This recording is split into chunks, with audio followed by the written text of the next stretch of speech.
When my younger brother and I were small, our mother maintained her sanity by checking on us every 10 or 15 minutes. Otherwise, terrible things happened. Like the day I decided not to become an entomologist after all. When my younger brother and I were smaller, we loved bugs, especially roaches. Why, we'd spent hours in the crawl space under our house observing them.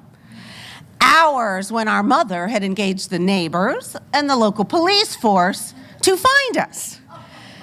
We were fascinated by the overlapping chitinous plates on their bellies and the odd spade shape of their heads and the hidden pair of wings under the darker, heavier ones on top. Well, on this particular day, we decided to collect specimens. We grabbed a large kosher pickle jar, and we poked holes in the lid with an ice pick, and we repaired to the crawl space to begin our great roach hunt.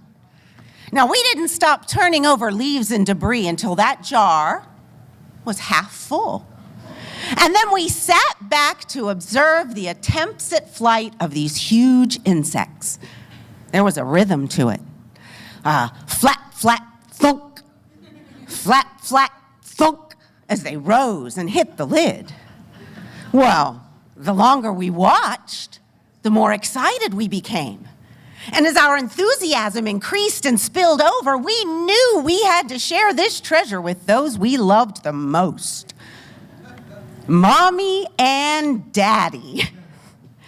The joyous 5-year-old girl who entered the house that day with her 4-year-old brother behind her, carrying that pickle jar that was almost too big for her, would never be the same again. For it was then that we learned what had been occupying our mother.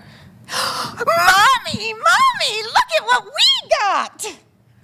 And my mother's afternoon tea with 15 guests fell apart.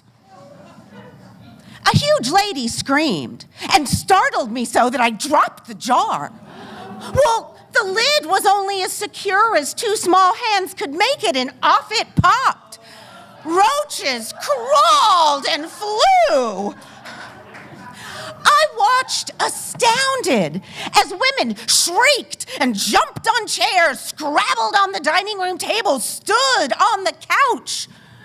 Grown people escaped hysterically through window screens and doors, batting wildly at flying bugs. I had never seen a roach hurt anyone. Stunned and speechless, I wondered what they knew that I did not. Well, a few days later, our mother sat us down on the porch, and she lectured us. Baby chicks, kittens, puppies, rabbits, birds could come inside.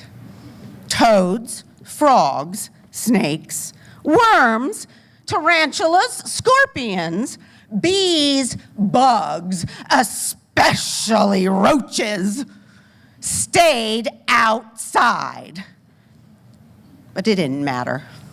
I didn't like insects anymore anyway. Couldn't stand them. That's it.